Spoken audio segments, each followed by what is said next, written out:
Hello, my dear students. Today we'll talk about the concept of wage and minimum wages, right?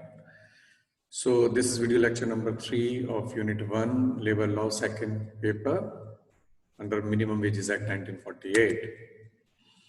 So according to ILO, wages refer to that payment which is made by the employers to the laborer for his services hired on the conditions of payment per hour, per day, per week, or per fortnight. Means the payment may be fortnightly also. So according to International Labour Organization, the wages refer to that payment which is made by the employers to the laborers for the services hired on the conditions of payment per hour, per day, or per fortnight.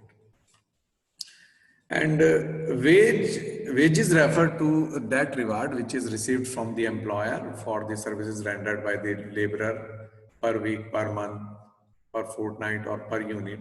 And it also includes the allowances.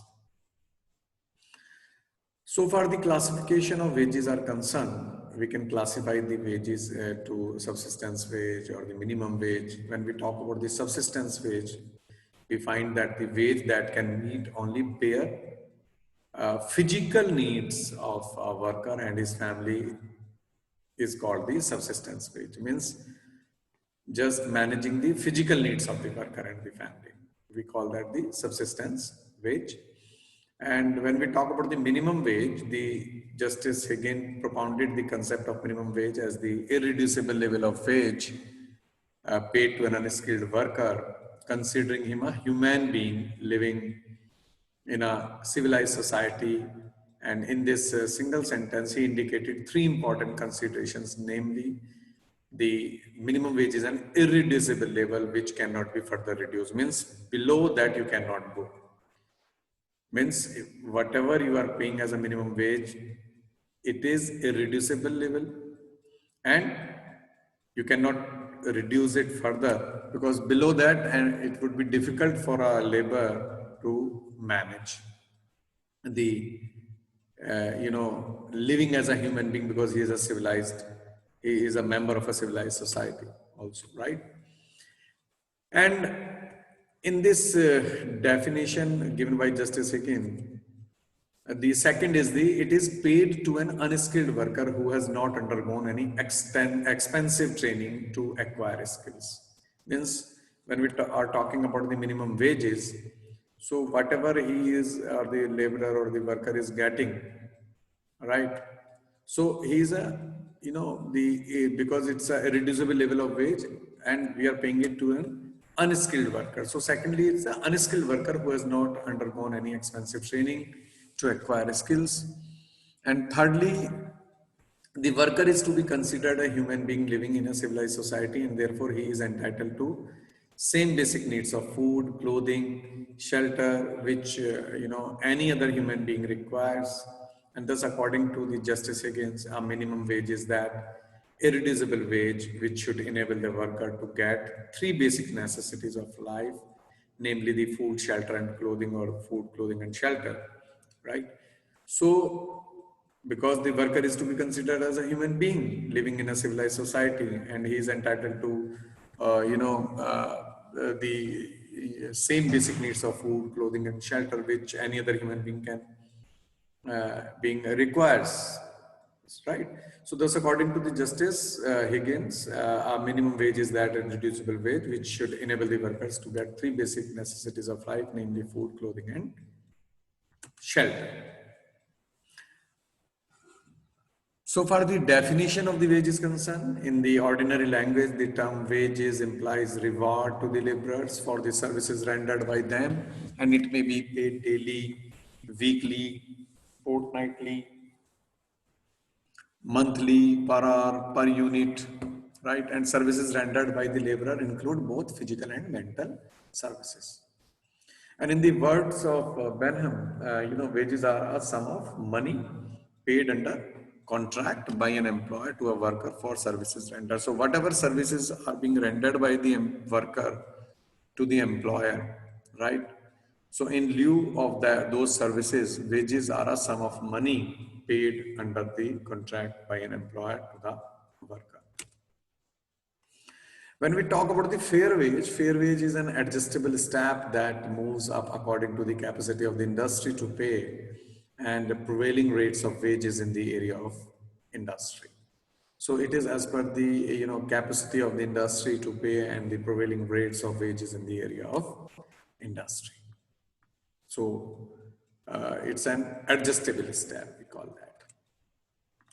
When we talk about the living wage, having described the minimum wage to provide for food, shelter, clothing, because after all, worker is also a human being and he is part of the civilized society. So he requires that food, clothing, and shelter, as we have already discussed. And it's a basic and irreducible level of wage. And Justice Higgins developed this concept, his concept of living wage as one of which should not only provide for food, clothing, and shelter, but also for frugal comfort of life, reasonably good education to children, some amusements, and the provisions of sickness and old age, including some measures of social security. And again, frugal comfort should be such as measured at the changing values at a given time. Now, what is included in a minimum wage? When we talk about the minimum wage, what we should include in these minimum wages? So the term wage is generally understood to be the payment an employer makes to his or her employees. As I told you, the wage is what? Means the payment an employer makes to his or her employees for in lieu of the services rendered by the workers, right? And including to employees with regular, casual, short-term, intermittent or seasonal jobs, as well as to the apprentices and the trainees also, right? And the term wages means remuneration or earnings, however designated or calculated, capable of being expressed in terms of money and fixed by mutual agreement or by national laws or regulations, and which are payable in virtue of a written or unwritten contract of the employment by an employer to an employed person for work done or to be done, or for services rendered or to be rendered. Now we talk about the components of the wages, and in many cases, total wages or earnings include the different components such as basic pay, annual bonuses, tips in kinds, benefits, productivity and performance pay, allowances and premium for non-standard work hours, dangerous work. Same time, there are two other terms like we call gross wages and the net wages. So the broad definition of the wages, and the same is true for the minimum wages, generally refers to gross earnings or the gross remuneration. And this means total remuneration in cash or in kind paid to the employees before any deductions are made by the employer in respect of taxes, contributions of employees to social security and pension schemes, life insurance premiums, right, union dues or other obligations of the employees, right? So this total remuneration is in cash or in kind paid to the employees before any deductions, right? And wages therefore differ from employees' disposable take-home pay, which is what remains after taxes, pension, social security contribution, or the other deductions. And this should be taken into account when evaluating the ability of a minimum wage to cover the needs of the workers and their families.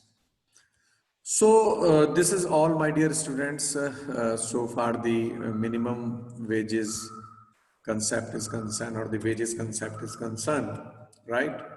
So wages refers to that reward which is received from the employer for the services rendered by the laborer per week, per month, fortnightly, or per unit, and includes allowances also. And we have gone through the subsistence wages and the minimum wages also, because the minimum wages are the wages which, as the irreducible level of wage paid to an unskilled worker. And we have also seen what is fair wage. Fair wage is an adjustable step that moves according to the capacity of the industry to pay and the prevailing rates of wages in the area of the industry. And living wage is described the minimum wage to provide for food, clothes, shelter as a basic or reducible wage, then Justice League developed the concept of living wage as one which should not only provide for food, clothing, and shelter, but when we talk about the living wage, for some frugal comfort of life, good education to children, some amusement and provisions for sickness and old age, including some measures of social security, right? Also the, is also required to the work. So this is all, and the components of the wages are concerned. So in many cases, total wage or earnings include different components: basic annual bonuses, tips in kinds, benefits, productivity and performance allowances, and premiums, and non-standard work are not trained for dangerous work. So these all are the part of the basic, the components of the wage. So this is all, my dear students. Thank you so much, and I believe these slides will help you go through these concepts of wages and minimum wages, living wage, and the fair wage. Thank you so much. Have a nice day. Have a nice time. Bye bye. Take care.